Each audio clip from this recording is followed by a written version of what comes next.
Salam alaikum. Donc aujourd'hui, je vais commenter une deuxième phrase. Je vais juste vous la rapporter dans le sens, pas littéralement. C'est Rumi qui dit que la vérité est un miroir qui est dans la main de Dieu et qui s'est brisé. Chacun en a récupéré une partie et pense détenir la vérité dans l'absolu. C'est intéressant de deux points de vue. La première, c'est que la vérité est un miroir. Donc la recherche du miroir, c'est pour l'humanité la recherche de la vérité. Et le miroir, qu'est-ce que c'est? Dans le hadith, on dit le croyant est le miroir de son frère. Donc, c'est le croyant.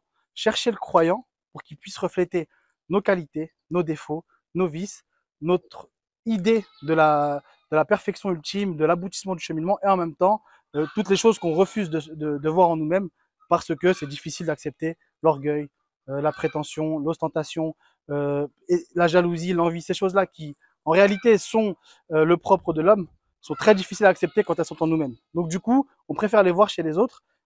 Et cette quête de vérité, cette quête du miroir, doit nous forcer à, une fois qu'elle est manifestée chez l'autre, donc chez le croyant, et en l'occurrence le croyant dans le cas du cheminement soufi, c'est le shir, quand elle est manifestée par le shir, ben, on est dans l'obligation de l'accepter et de se corriger. Donc c'est une invitation, bien sûr, à contempler la création dans sa totalité, à y chercher les sagesses qui nous permettent de nous transformer intérieurement. Et la deuxième partie de la citation, c'est un morceau de vérité que chacun croit détenir et le rend absolu. Alors, effectivement, le cheminement spirituel se fait en étapes et se fait le long de toute une vie. La réalité qu'on avait, les certitudes qu'on avait hier sont amenées à changer forcément, sont amenées à évoluer et sont amenées à s'agrandir. Et c'est cette quête-là qu'il ne faut jamais arrêter. Je le dis sans prétention, mais c'est tout le temps remettre en question et n'avoir aucune certitude, car dans le doute, il y a l'évolution et il y a le rapprochement auprès de Dieu. Et je m'arrêterai sur une anecdote qui est hyper intéressante.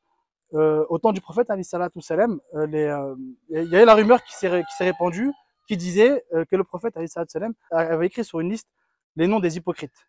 Donc, tous les hypocrites de Médine étaient identifiés et mis sur une liste. La liste n'a pas été diffusée.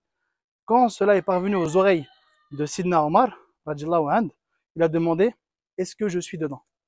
Malgré qu'il était l'un des plus grands califes de l'islam, l'un des compagnons les plus proches, il doutait toujours de sa sincérité et avait toujours peur de faire partie des hypocrites et des menteurs. Donc c'est important de se dire, peu importe quel mouvement, quel courant, quel madhab ou quel truc on suit, le plus important c'est toujours s'inquiéter de ne pas être celui qui s'est trompé et toujours rechercher la vérité et jamais se l'approprier car elle appartient à Dieu et c'est vers lui qu'on retournera et qu'on la trouvera définitivement. Assalamu alaikum wa rahmatullahi wa barakatuh.